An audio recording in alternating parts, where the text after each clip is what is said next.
Are you happy? Okay, today we are moving to the next part of our lesson, the jungle air crash. And do you remember who is the main character? Yes, it is Juliane Kopke. So let's move to our class. All of you take out our textbook. So dears, what we had seen in the last class? Yes, Juliane decides to move ahead and she takes a long stick with her. For what, dears? Yes, to prop around the ground to avoid poisonous snakes and some insects. And she hears the sound of water splashing and she finds out a small brook. And she thinks that she can find out larger streams or rivers by following the small brook.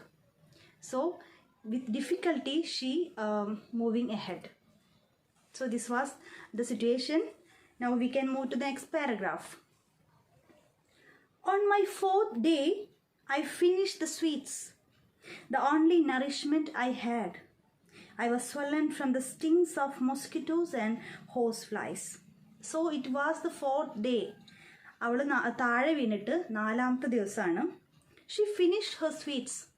She had told that she got a packet of sweets and a Christmas cake. And she dropped the Christmas cake that time itself. And she has that sweets with her. അവളുടെ കയ്യിൽ ആ sweets ഉണ്ടായിരുന്നു. And on the fourth day she finished that sweets also. It was the only nourishment she had. അവൾക്ക് ആകെ ഉണ്ടായിരുന്ന ഒരു food എന്ന് പറയുന്നത് ആ സ്വീറ്റ്സ് ആയിരുന്നു. അത് നാലാമത്തെ ദിവസം കഴിയുകയും ചെയ്തു. And I was swollen from the stings of mosquitoes and horseflies. അവളുടെ മുഖവും കൈയും എല്ലാം നീര് വന്നു വീർത്തിരുന്നു. മൊസ്കിറ്റോസിൻ്റെയും ഫ്ലൈസിൻ്റെയൊക്കെ ബൈറ്റ്സ് കാരണം. Here and there, armies of ants on the march blocked my path and struggling through the tangled undergrowth to avoid them. I covered only a miserable few hundred meters on an hour. However, my stream did run into a larger river. As I pressed on downstream along its bank, I saw parrots, monkeys, and hummingbirds and many varieties of tiny orchids growing on tree trunks. So അവൾ നടന്നുകൊണ്ടിരിക്കുന്ന സമയത്ത് ആൻസിൻ്റെ armies of ants collective noun of ant ആണ് armies of ants. ഒരു കൂട്ടം ഉറുമ്പിൻ കൂട്ടങ്ങൾ അവളുടെ വഴി ബ്ലോക്ക് ചെയ്ത് വെച്ചിട്ടുണ്ടായിരുന്നു. അല്ലെങ്കിൽ പല സ്ഥലത്തും ഉറുമ്പിൻ കൂട്ടങ്ങൾ ഉള്ളതുകൊണ്ട് അവൾക്ക് നടക്കാൻ ബുദ്ധിമുട്ടായി വന്നിരുന്നു. And struggling to the tangle undergrowth to avoid them. അവയെ അവോയ്ഡ് ചെയ്യാൻ വേണ്ടിയിട്ട് എന്ത് ചെയ്തു? സ്ട്രഗിൾ ചെയ്യേണ്ടി വന്നു. She only covered miserable few hundred meters an hour. ഒരു മണിക്കൂറിൽ വളരെ കുറച്ച് മീറ്റർ മാത്രമാണ് അവൾക്ക് മുന്നോട്ട് നടക്കാൻ കഴിഞ്ഞിരുന്നുള്ളൂ. അത്രയും ഡിഫിക്കൽട്ടായിരുന്നു ആ റിവർ ബാങ്കിലൂടെ നടക്കാനായിട്ട്. As I pressed on downstream along its bank, I saw parrots, monkeys and hummingbirds. അവൾ ഡൗൺസ്ട്രീമിൽ എത്തിയ സമയത്ത് അവൾ പാരറ്റ്സ്, മങ്കീസ്, ഹമ്മിങ് അങ്ങനെ തുടങ്ങിയ ജീവികളെയൊക്കെ കണ്ടു. അതുപോലെ പല വെറൈറ്റീസ് ഓഫ് ഓർക്കിഡ്സ്, മരത്തിൻ്റെ ട്രങ്കിൽ, മരത്തടിയിൽ ഉണ്ടാവുന്ന പല ഡിഫറെൻറ്റ് ടൈപ്സ് ഓഫ് ഓർക്കിഡ്സിനെ കണ്ടു എന്നാണ് പറയുന്നത്. Amazingly, I was not hungry. I resisted delicious looking fruits because here many things that look beautiful and tempting are poisonous. The jungle is full of traps and it is a battlefield on which rot and growth march hand in hand. All the plants compete, steal sunlight from each other, choke each other, and then hungrily consume the cadavers of their victims in order to live. So, amazingly, I was not hungry. വളരെ അത്ഭുതം എന്ന് പറയട്ടെ, എനിക്ക് വിശപ്പ് ഉണ്ടായിരുന്നില്ല. വളരെ delicious ആയി looking ഉള്ള ഫ്രൂട്ട്സ് ഞാൻ കണ്ടു. കാണുമ്പോൾ ടേസ്റ്റ് ഉണ്ട്, ഭയങ്കര മധുരമാണ് എന്നൊക്കെ തോന്നുന്ന ഫ്രൂട്ട്സ് ഉണ്ട്. പക്ഷെ അത് ഞാൻ കഴിച്ചില്ല. കാരണം എന്താണ്?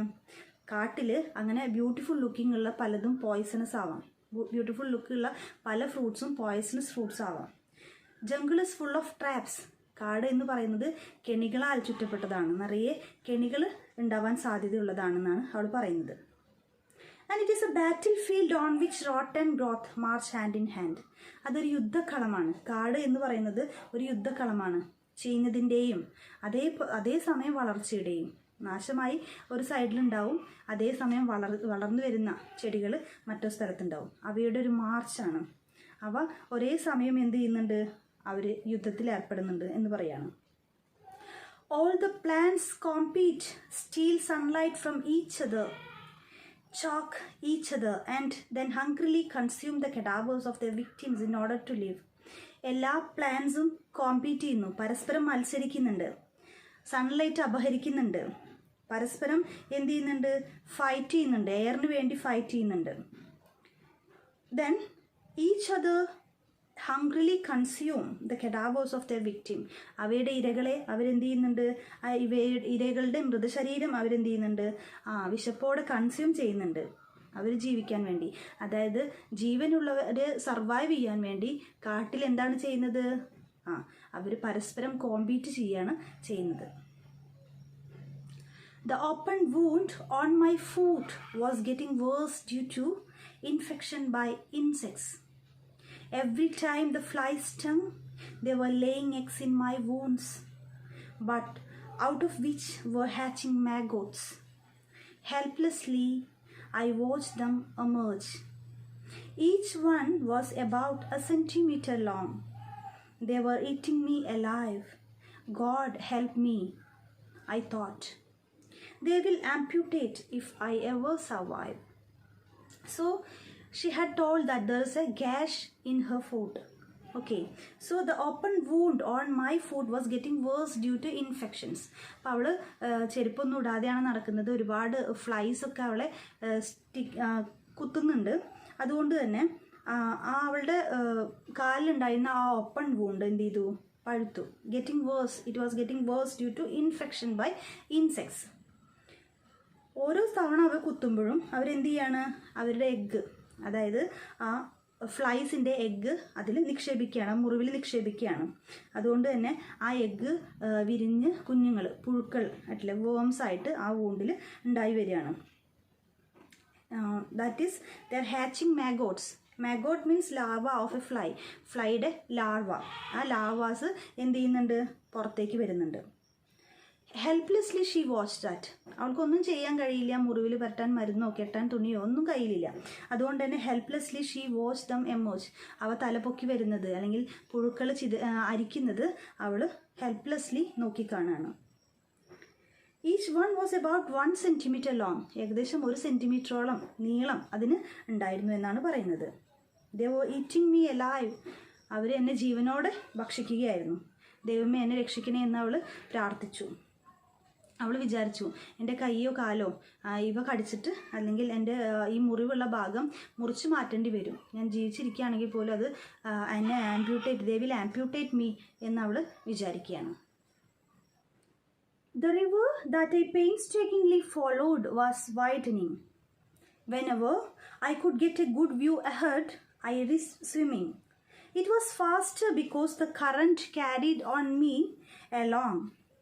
On land, I picked my way, careful to watch where I put my feet because the rotting foliage could conceal a snake or a poisonous thornback crab. If you tread on a crab, I told myself, you are done for. So here's what happens. The river that I painstakingly followed, with great care. She was following that river very carefully. Then it was widening. When each and every steps, it was widening. Whenever I could get a good view ahead, I risked swimming. മുന്നോട്ട് നല്ല കാഴ്ച നന്നായിട്ട് കാണാൻ കഴിയുന്ന സമയത്തൊക്കെ എനിക്ക് നീന്താൻ കഴിയാതെ വന്നു. I risk swimming.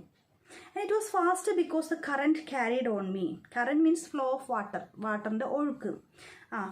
ഓരോ നിമിഷം മുന്നോട്ട് പോകും തോറും അതിൻ്റെ ഒഴുക്കിൻ്റെ ശക്തി കൂടിയതായിട്ട് വന്നു. കയ്യിലാണെങ്കിൽ എങ്ങനെയായിരുന്നു? On land I pick my way, careful to watch where I put my feet. എവിടെയാണ് കാല് വെക്കേണ്ടതെന്ന് എന്ത് ചെയ്തിട്ട് കെയർഫുള്ളായിട്ട് വേണം ലാൻഡിൽ നടന്നിരുന്നത്. കാരണം ചീഞ്ഞു കിടക്കുന്ന ഇലകളുടെ അടിയിലൊക്കെ ചിലപ്പോൾ ഒരു പോയ്സണസ് സ്നേക്കോ അല്ലെങ്കിൽ തോണുള്ള ക്രാബോ ഉണ്ടായിരിക്കാം. ഒരു ക്രാബിൻ്റെ മുകളിലെങ്ങാനും അറിയാതെ ചവിട്ടി പോയി കഴിഞ്ഞാൽ എന്താണ് അവസ്ഥ? We have to suffer very much because of the serious difficulty. You are done for means we have to suffer very much because of the difficulty. You are done for. Next paragraph. Walking had become progressively harder. The lack of food and humid 45 degrees heat had made me weaker.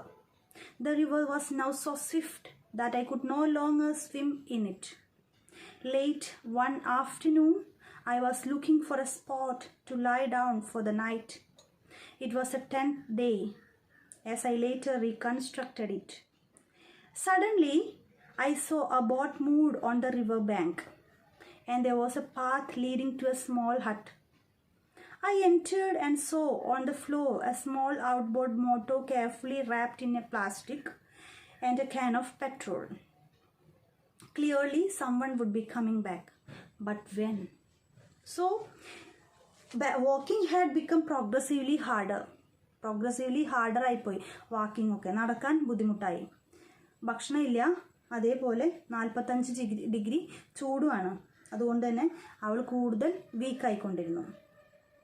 അതേപോലെ river ഓരോ step മുന്നോട്ട് പോകും തോറും റിവറിൻ്റെ ഒഴുക്കിൻ്റെ ശക്തി കൂടുതലായിട്ട് വന്നു. So she could not swim in it. അങ്ങനെ ഒരു ആഫ്റ്റർനൂണിൽ അവൾ എന്ത് ചെയ്യായിരുന്നു? കിടക്കാൻ ഒരു ഇടം തേടിയിട്ട് നടക്കുമായിരുന്നു. ആ സമയത്താണ് it was the 10th day she says. 10ാമത്തെ ദിവസമാണെന്ന് അവൾ പറയുന്നു. പിന്നീടാണ് അവൾ ആ കണക്ക് കൂട്ടിയിട്ട് 10ാമത്തെ ദിവസമായിരുന്നു അത് എന്ന് മനസ്സിലാക്കുന്നത്. പെട്ടെന്ന് അവിടെ ഒരു ബോട്ട് ആങ്കർ ചെയ്തിട്ടുള്ളത്, ബോട്ട് നിർത്തിയിട്ടതായിട്ട് കണ്ടു ആ റിവറിൻ്റെ കരയിൽ. ആൻഡ് അവിടെ ഒരു പാത്ത്, ഒരു വഴിയും കണ്ടു. ആ വഴി എന്തിലേക്കുള്ളൊരു വഴിയാണ്? ഒരു ചെറിയ ഹട്ട്, ചെറിയൊരു കൂര പോലെ ആരോ പണിത് വെച്ചിട്ടുണ്ട്. അവൾ അതിനകത്തേക്ക് കയറിയപ്പോൾ അവിടെ എന്താണ്? ഒരു ചെറിയ ഔട്ട്ബോർഡ് മോട്ടോർ, ഒരു മോട്ടർ ഒരു പ്ലാസ്റ്റിക്കിൽ കവർ ചെയ്ത് വെച്ചിട്ടുണ്ട്. ഒരു ക്യാൻ പെട്രോളും ഉണ്ട്. അപ്പോൾ അവൾക്ക് മനസ്സിലായി ആരോ ഏതെങ്കിലും ആൾക്കാർ ഇത് ചെയ്തു വെച്ചതായിരിക്കും. അതുകൊണ്ട് someone would be coming back, ആരെങ്കിലും തിരിച്ചു വരും. പക്ഷെ എപ്പോഴാണെന്നറിയില്ല. അവിടെ വെയിറ്റ് ചെയ്യാനായിട്ട് അവൾ തീരുമാനിക്കുകയാണ്. I lay down on the floor and slept badly because I kept listening for human voices. But I heard only the screaming of monkeys and the screeching of parakeets. At other times, something seemed to be moving outside dangerously near. So, she lay down on the floor and slept badly. അവൾ ആ താഴെ കിടന്നു ഉറങ്ങി. ഉറക്കം നന്നായി ഉറങ്ങാൻ പറ്റിയില്ല. കാരണം ആരെങ്കിലും വരും. She kept listening the human voices. എപ്പോഴും ഏതെങ്കിലും ആൾക്കാരുടെ ശബ്ദം കേൾക്കുമെന്നുള്ള പ്രതീക്ഷയിൽ അവൾക്ക് നന്നായിട്ട് ഉറങ്ങാനായിട്ട് പറ്റിയില്ല. But I heard only the screaming of monkeys and screeching of parakeets. Monkeysൻ്റെയും പാരക്കീറ്റ്സ് ടൈപ്പ് ഓഫ് ബേർഡ്സ് ആണ്.